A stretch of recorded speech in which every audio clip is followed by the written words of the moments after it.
京都市で、懐石料理の、竹久というお店をやっている竹下というところです。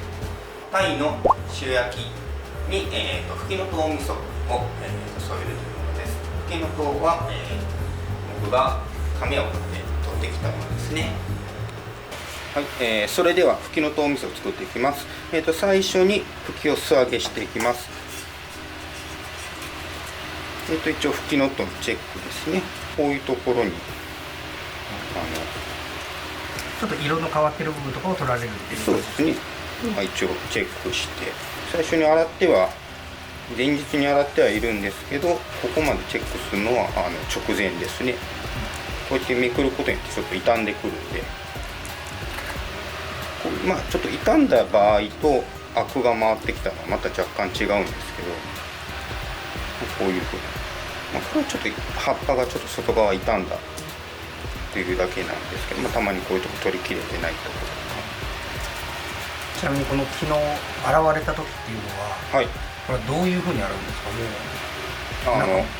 か？最初にざっくり洗って、で水を張ったボウルにこうやって一個ずつこういうふうにして、そしたら水の中で落ちていくんで、一個ずつこうやってまた水気切って、でその後にタッパーにクッキングペーパー引いて、で保管ですね。で洗ってすぐは水気がどうしても入るんで1日ちょっと置かせます。で天ぷらでいいやところ使って、ちょっとこういう開いたやつとかはもう全部フキノトウペーストにしていきます。完了です。フキノトウ味噌を作る場合に3通りあって、生で刻んでやる人もいますし、その場合日持ちはしないです。すぐアクが回ります。これはあまりおすすめしません。であと、湯がくタイプで、あと湯がいてからペーストにすると、であと揚げてからペーストにすると、大体揚げてペーストにするか湯がいてペーストにするか大体2種類ですね。揚げた方が赤味噌とか味噌に相性がいいですね。コクも出ます。はい。別に白味噌だけでする場合やでそんなにコクいらないっていう場合は湯がいたものを刻んで入れ込むのもいいと思います。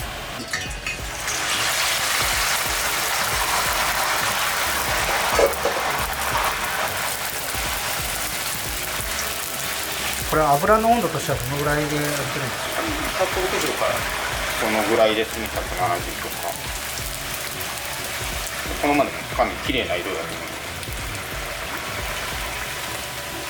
す。一気に火を入れることによってアクが出るのを防ぎます。フキノトウなんかは切るとすぐアクが回ってくるので、瞬間で火を入れてアク出さないことも重要です。アクが出た苦味とアクが出なかった苦味っていうのはやっぱり基本的に味が違います。アクが味っていうのが僕はあまりちょっと好きな表現ではないので、その苦味もアクが出ない苦味っていうかちょっとクリアなほのかな苦味っていうか、そこの違いはありますね。ひどくアクが出たやつが混じっているとペーストにした時全部にアクが移る感じになるんで、こういうふうな綺麗な色にはならなくなるので、アクのあるアクの出たやつはもう省くようにしてます。アクの当てるやつだと上がりがなんか汚い色になります。こういう綺麗な色にはならない。これ油から揚げる時のタイミングの見極めとかっていうのはあるんですか？もう完全に火が通って柔らかかった状態ですね。火が完全に入っていないと今度逆にアクが回ってしまうので、やっていきます。油切っていきます。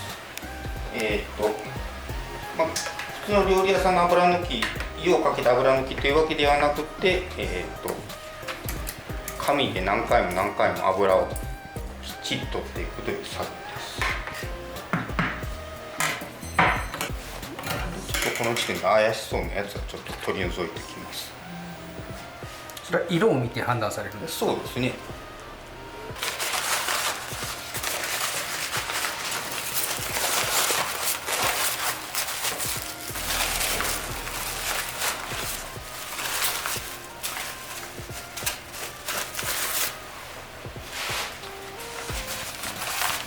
それ今天紙の上にキッチンペーパーを重ねてる感じですか？そうですね。5センチとかこっち硬いんで破れないようにっていう意味だけで、まあ量が少なかったら別にキッチンペーパーだけでいいと思います。で油を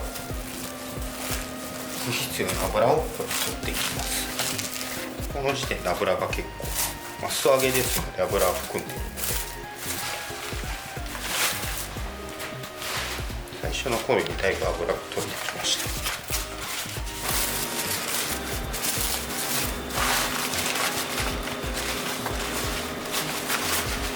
これで油が終了です。で、フードプレスに回していきます。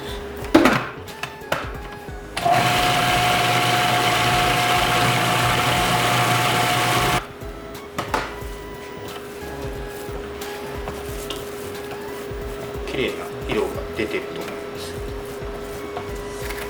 この時点で、アクが出てるやつが入るとなんか色が悪くなってきます。フキノトウが取れるのは一時なので、こういう風にペーストにしてで小分けして冷凍することによって長く楽しめるようにします。で味噌にする場合も味噌を作って冷凍するんではなく、ペーストを作って冷凍して香りとうまみを閉じ込めて、で味噌はなくなったらその都度細かに炊いていきます。はい、ペーストの完成ですね。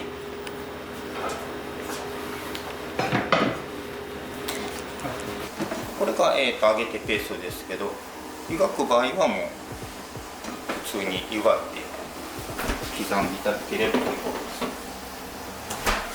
赤味噌を使わずに白味噌を使ってやる場合でしたら、湯がいた方が相性がいい場合もあります。はい、時間が経ってくるアクが出てきている状態ですね。その茶色い部分。そうですね。はい。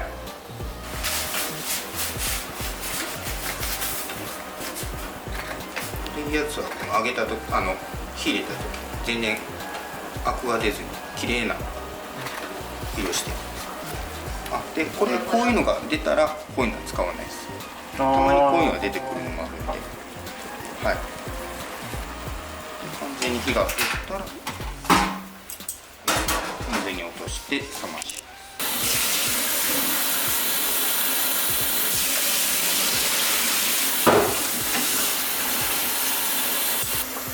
はい、これは冷めた状態ですね。でそれをこういうふうに同じように、この場合は、量が少ないので切ってすり鉢でペーストにして、でこういうふうに小分けして冷凍します。で白あえの時にちょっと入れ込んだりとか新庄にしたりとか、はい、そういう時こういうふうに小分けして、後で使います。材料を合わせていきます。白味噌が200、赤味噌が400、卵黄 M サイズが、4個で、柚子絞り汁が少々で、こちら砂糖が 260g、 みりん 120cc で、酒が 180cc で、フキノトウペーストが 160g となってます。フキノトウ以外の材料を合わせていきます。ものによっては、赤味噌が400で白味噌が200って書いてますが、1対1でもいいですし、白を多くしても和える材料によって書いていただければと思います。赤だけやとちょっと味がきつくなるので、個人的に、赤味噌2に対して白味噌1の割合で、作ってます。で、うちで使わせてもらっている白味噌、山里さんっていうところの白味噌なんですが、砂糖を使ってないので、砂糖を使っている白味噌を使う場合でしたら、ちょっと砂糖の分量で、控えていただくとか、はい、そこら辺に加減していただけたらと思います。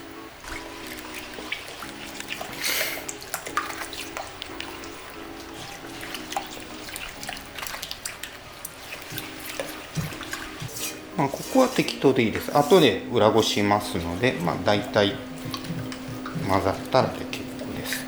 火にかけていくと、ちゃんと混ざっていきます。でこのまま練ってだいたい完成の、5、6割ぐらいまで練っていきます。普通のお店でこういう玉味噌作るときはこのまま練り上げてツヤが出てきて完成したら、裏ごしっていうことになるんですが、ふきのとうを入れて裏ごしすると裏ごしできないので、途中で裏ごしして、でそこからまた裏ごしなんでふきのとうのペーストを入れて練り上げていきます。これちょっと音が鍋肌のちょっと当たってるというか加熱の音が聞こえてきたらちょっとずつ火を落としていきます。でも10分もかからないと思います、この最初の段階は。合計してもそうですね、普通の状態でも20分もこのぐらいの量であれば20分かからないと思います。ご家庭でしたら多分この量でも多分多いと思うので、もっと少ない、この半分ぐらいの量でしたらもうすぐできると思います。ですので逆に火を強くしすぎると焦げてくるので、火を弱火でやるぐらいがちょうどいいと思います。ちょっと音が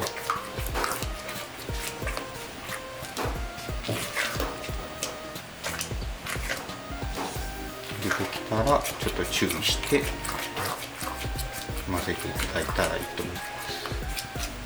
練ってる時は他のことをしないようにしてください。こういうふうにどんどん噴火みたいにしてくるので、味噌を練る時はずっとつきっきりでお願いします。もうこれで第1段階が終了です。もう今で5分ぐらいですね。で、今度はこれを裏ごしていきます。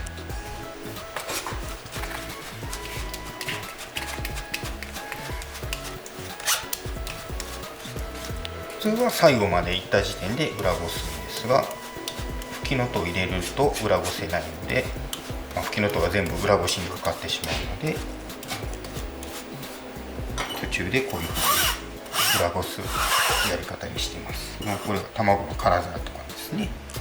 ご家庭でしたら別にこう裏ごさなくてもいいとは思います。料理屋さんでしたらやっぱり舌触りの滑らかさとかを求めるのでやっぱ裏ごしますが、家庭でそこまで気になさらないっていうのでしたらそのままでも結構だと思います。でこれで第1段階が終わりですね。でこれに、ふきのとう先ほどのペーストを混ぜていきます。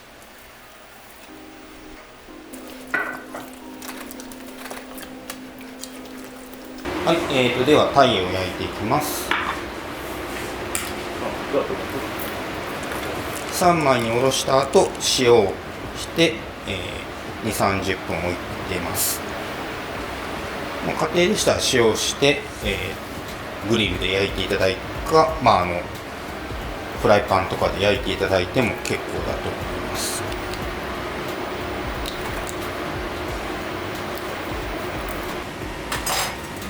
焼いていきます。皮目から焼いていきます。塩焼きなのでそんなに弱火じゃなくても中火ぐらいで十分です。あとは身の厚さにもよりますし、店でやる場合はこういう回し串してくっつかないようにします。いい匂いと油がパチパチと外れてる音もしますね。油が乗ってて、美味しいと思います。これが皮目の油ですね。今油が出ている状態です。裏面もいい具合に仕上がっていると思います。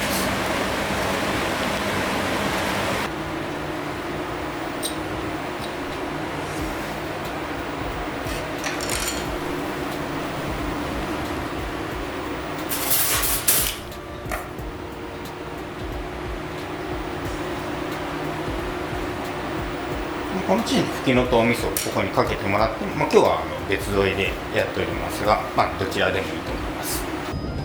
では完成ですね。いただきます。どうぞ。お店でもいつもこう塗ってというかたっぷりのせてお客様にお出しされるんですか？そうですね。乗せる場合と